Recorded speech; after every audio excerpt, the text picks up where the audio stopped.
Bulchiinsi magaalaa Adaamaa sagantaa galateeffannaa fi marii hojjettoota mootummaa siviil sarvaantii waliin geggeesse. Raawwii hojii bara 2017 milkaa'ina galmaa'eef galateeffachuun kallattii karoora hojii bara 2018 irrattis mariin gaggeeffameera. Sagantichi magaalaan Adaamaa bara 2017tti milkaa'ina hojii galmeessiteen magaalota naannichaa keessaa tokkoffaa ba'uun badhaasa pirezidaantawaa yeroo 5ffaaf fudhachuu ishee sababeeffachuun kan qophaa'edha. Milkaa'ina hojii bara 2017 irratti bu'aa hojii olaanaa kan galmeessan sektaroota magaalaa sadarkaan jiran manneen barnootaa, buufataalee fayyaa fi hojjettoota mootummaaf badhaasnii fi beekamtiin kennameera. Kallattii hojii kan kennan kantiibaan magaalaa Adaamaa Obbo Iluu Jaldee imalli badhaadhinaa jiruu fi jireenya uummataa jijjiiruu kan bu'uura taasifatedha jechuun milkaa'inoonni bara baajataa darban kanatti argaman humna guddaa magaalaan keenya qabdu kan nutti argisiisedha jedhani. Karoorri keenya bara 2017 waan karoorfanne raawwachuuf yaalii goone jira.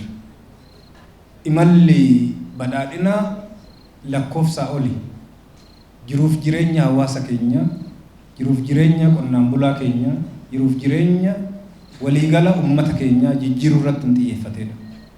Hojiin gama hundaan hojjennu aspaaltii hojjechuun, waan biraa hojjechuun, madaalliin isaa mana namaa sochoosuu danda'e, haala jireenya uummata keenyaa jijjiiruu danda'e bu'uuraan taasifatedha.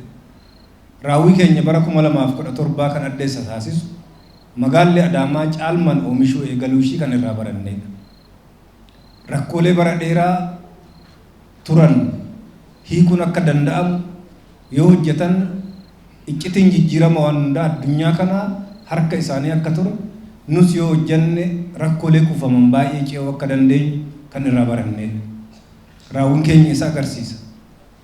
Inni biraa humni guddaan magaalli Adaamaa qabu guddaa akka ta'e, humni jijjiiramaa hayyuun magaalaa kana keessa jiru mootummaan beekee itti gargaarame, caasan sadarkaan jiru dubbii kana hubatee itti fayyadame, humni guddaan magaalicha keessa akka jiru, ogeeyyii ciccimoon magaalicha keessa akka jiran, kontiraaktaroonni ciccimoon waliigalatti akka qabnu kan irraa barannedha.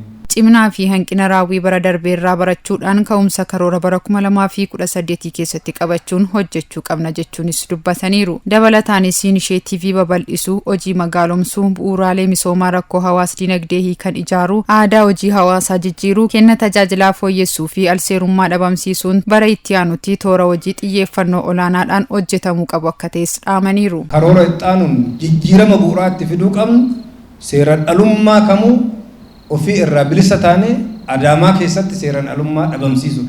Hiyyummaa olaanaan hiyyummaa aadaa hojiiti. Hiyyummaa ogummaa dhabuuti. Gadadoo hiyyummaa ogummaa dhabuuti. Namni waan hojjetu wallaaluuti. Kanaaf waliigala rakkoo qaala'insa jireenyaa hawaasa keenyaa nu dabalatee jiru hiikuu qabnaa kan jedhudha. Ergamni keenya badhaadhina maatii Oromiyaa galmoota sadaniin dhugoomsudha. Nuti warra akkasii. Isa gochuuf immoo falli keenya ida'amuudha, wal gargaaruu, waliif tumsuu. Isaafuu aadaa Oromummaatti deebi'uu qabna. Safuu aadaa Oromummaa keenyatti deebi'uu qabna. Duudhaa Oromummaatti deebi'uu qabna. Hattummaa safuudha. Sobdummaa safuudha. Fakkeessummaa safuudha. Aadaaf duudhaa keenyatti deebinee uummata keenyaaf tajaajila nurraa malu uummata keenyaaf kennuu qabna. Inni biraa rakkoo mana jireenyaa hammaataa dhufe kana fala itti dha'uu qabna. Dabalataan kennuu barbaadu dhimma uummata keenya irratti qixaan mari'achuu qabdu waajjira keessanii. Qabiinsa uummataa irratti. Uummata kana darareen uummata kanarra jiru akka uummata gochaa jiru sirratuu qaba jechuudha. Cimnee hojjennu adaraa isiniin jechuun barbaada. Bara dhufu raajii hojjennee jijjiirama addaa galmeessifnee manni hojii hundi aanaan hundi Adaamaa giddugala muuxannoo, giddugala leenjii magaalonni biyya kanaa miti biyya alaa dhufanii irraa baratan akka goonu adaraa isiniin jechuun barbaada.